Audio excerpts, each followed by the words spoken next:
राधे।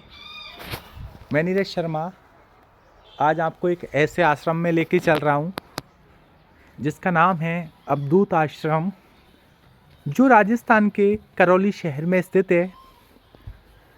इस आश्रम के बारे में मैं आपको बहुत ज़्यादा रोचक बातें बताऊँगा। ये देखिए आश्रम का आप चारों ओर से नज़ारा। इस आश्रम में एक अवधूत नाम के संत रहते थे, जिन्होंने यहाँ पे तपस्या की थी और इस आश्रम को चमकाया, इसका निर्माण किया। पहले इस आश्रम पे लोग आने से डरते थे, क्योंकि जब बाबा रहते थे सिर्फ, तो उनके साथ यहाँ कोई नहीं रहता था। वो जहाँ भी तपस्या करते बैठते, उनके पास में एक नाग नागिन का जोड़ा भी साथ रहता। लोग उनसे मिलने आते तो वो नाग नागिन का जोड़ा किसी को परेशान नहीं करता। ये देखो बाबा के द्वारा लगाए गए इस आश्रम में बहुत विशालकाय वृक्ष। अब मैं आपको आगे ले चलता हूँ अवधूत आश्रम में चमत्कारिक हनुमान जी के दर्शन कराने। अब देखो, मैं बाबा द्वारा स्थापित, बहुत प्राचीन काल से है स्थापित तो, पर बाबा द्वारा इस पर बहुत ज़्यादा भक्ति भाव से पूजा अर्चना की जाती। ये अवधूत आश्रम के हनुमान जी बहुत चमत्कारिक है। बाबा को साक्षात रूप देते थे किसी न किसी रूप में। और अब मैं आपको ले चल रहा हूँ अवधूत आश्रम के बहुत ही ज़्यादा चमत्कारिक शिवालय के दर्शन कराने। पुराना शिवालय तो हटा दिया गया है, अब उसके स्थान पर एक नया शिवालय स्थापित किया गया है। ये देखिए, अब मैं आपको मिलवाऊंगा एक ऐसे भक्त से जो अवधूत आश्रम आते रहते हैं। वो आपको अवधूत आश्रम के बारे में बताएंगे। हाँ जी, राधे राधे। राधे राधे। क्या नाम है जी आपका? मेरा नाम हेमेंद्र शर्मा है सर। अच्छा, इस अवधूत आश्रम के बारे में बताइए कुछ चमत्कारिक अवधूत बातें। आश्रम में सर ये है कि यहाँ पे पहले तो कोई आदमी नहीं था, कोई नहीं आता था यहाँ पे, डरता था कोई आने से। लेकिन आज से करीब 25 साल पहले महाराज जी आए थे, अवधूत वाले बाबा।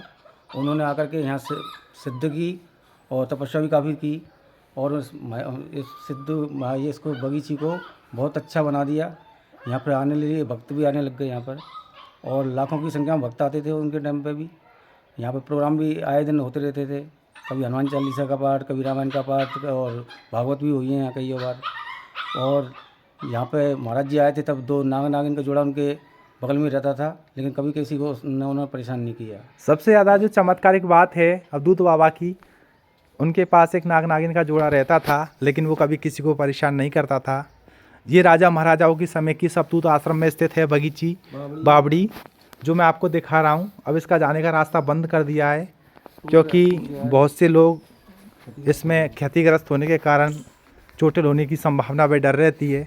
ये देखो, आज भी 5 इस बावड़ी का पानी कांच की तरह निर्मल और स्वच्छ है। ऐसा लगता है जैसे ये पानी बिल्कुल फ़िल्टर किया गया है।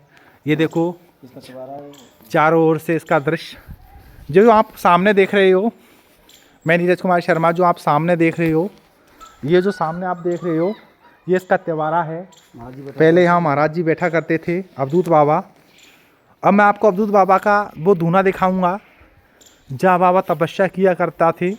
इसका लॉक लगा हुआ है, लेकिन बाबा का आज भी इसमें अंदर धूना स्थित है। ये देखो बाबा का धूना जो आपको दिख रहे हो कोने में। ये देखो, मैं आपको अच्छे से दिखा नहीं पा रहा लॉक लगे होने के कारण। ये देखो बाबा का धूना है, ये बहुत चमत्कारिक है, बाबा द्वारा स्थापित। ये देखो माँ तारानी का मंदिर है, छोटा सा लेकिन बहुत अच्छा है। अब मैं आपको दिखा रहा हूँ आगे कब्रिस्तान है, पास ही इस अवधूत आश्रम के स्थित कब्रिस्तान है। इसलिए इस आश्रम पे आने से लोग डरते थे, लेकिन बाबा इतने चमत्कारिक थे कि उन्होंने सारी बाधाओं को दूर कर दिया, और यहाँ भक्त लोग बिना डर के निर्बाध रूप से आने जाने लगे। उनके बारे में अनेक किंवदंतियाँ प्रचलित है, विभिन्न प्रकार की। ये देखो पूरा अवधूत आश्रम का नज़ारा है। वो एक ऐसे संत हुआ करते थे पुराने ज़माने में कि वो सभी प्रकार के वाहनों को चला लेते थे। उनका व्यवहार भी बहुत अच्छा था। भगवान की तपस्या वो बिना किसी लोभ लालच के किया करते थे। अब मैं नीरज शर्मा एक नई वीडियो नई जानकारी के साथ जल्द मिलूँगा। राधे राधे। श्री श्याम सुंदर।